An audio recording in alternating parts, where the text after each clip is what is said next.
Gala.fr se met à l'heure d'été. Lors de ces vacances scolaires estivales 2023, on vous embarque à travers les tubes de l'été, les entretiens ensoleillés, les bons conseils pour la plage, mais on vous parle également de télévision. Comme chaque été, les chaînes proposent à leurs téléspectateurs des animateurs jokers pour leurs journaux télévisés. Ainsi, une Fantaminté prend place au 19.45 de M6. Le journaliste a accepté de nous accorder une interview pour nous en parler. Gala.fr, comment abordez-vous ces journaux de l'été ? Ne Fantaminté, plutôt sereine pour l'instant, je profite de quelques jours de repos avant d'attaquer la période la plus intense de l'année pour moi. Mais j'aime l'ambiance dans la rédaction. Nous sommes en plus petit comité.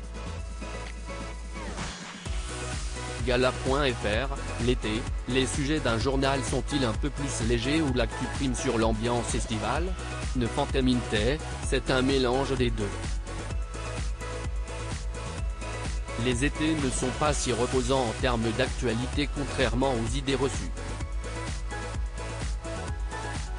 Entre les conséquences liées au réchauffement climatique, la guerre en Ukraine et le climat social en France, cet été risque d'être dense mais ce qui nous empêchera d'avoir des sujets plus légers en fin de journal, car une bonne partie des Français seront en vacances. Gala.fr, la passion pour l'information, elle remonte à l'enfance ? Ne Fantaminté, pas du tout. Rire. Je suis arrivé sur le tard dans le journalisme suite à la rencontre de deux journalistes, John-Paul Lepay et Philippe Merland qui voulaient ouvrir le journalisme aux jeunes des quartiers populaires. J'ai découvert un monde, et je me suis prise très vite de passion pour l'information. L'histoire d'amour dure maintenant depuis 10 ans. Gala. FR, être joker l'été n'est pas un peu ingrat pour ce qui est des vacances en famille ? Ne Fantaminté, nous sommes clairement en décalage avec le reste de la France. Rire, souvent, les personnes compatissent avec nous les travailleurs de l'été. Mais avec de l'anticipation, des phases de repos bien définies en amont et en aval, tout se passe bien. C'est une autre ambiance l'été. Ça crée des liens dans la rédaction. J'adore ces moments hors du temps. Gala.fr, est-ce que vos proches vous regardent ? Et si oui, émettent-ils des critiques ? Ne Fantaminté, ils arrivent à décrypter les moments de stress. En général, j'ai toujours le droit à un petit retour sur les tenues ou sur le sujet qui les a marqués pendant le JT. Gala.fr, vous présentez les informations, une fois que les vacances arrivent, vous parvenez à décrocher et ne plus vous tenir au courant de l'actualité ? Ne Fantaminté, je m'oblige à décrocher du téléphone. Exit les réseaux sociaux, enfin j'essaye au maximum, avec plus ou moins de succès, je coupe les alertes et notifications.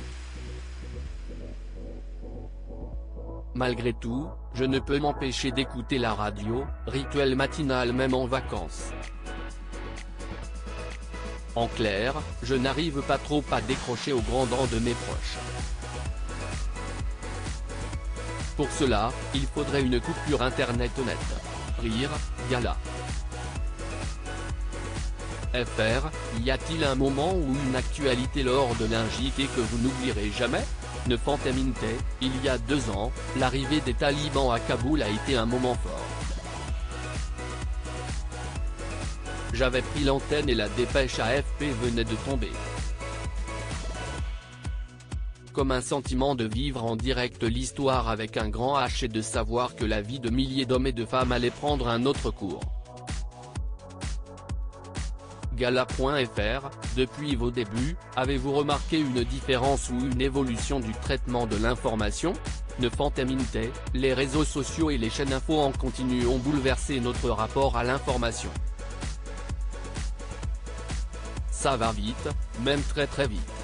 Dans cette course effrénée, tout l'enjeu est de parvenir à délivrer une info fiable, celle qui se distingue de l'opinion et du commentaire.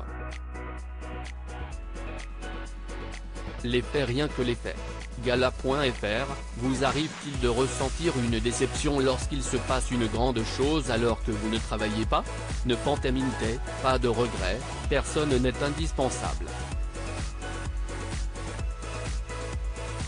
Dans ces moments-là, j'apprécie de regarder comment différents médias traitent une même actualité. Ce qui est difficile à faire quand on travaille. Créative Photo, Mathias Benguigui Pasco et COM6.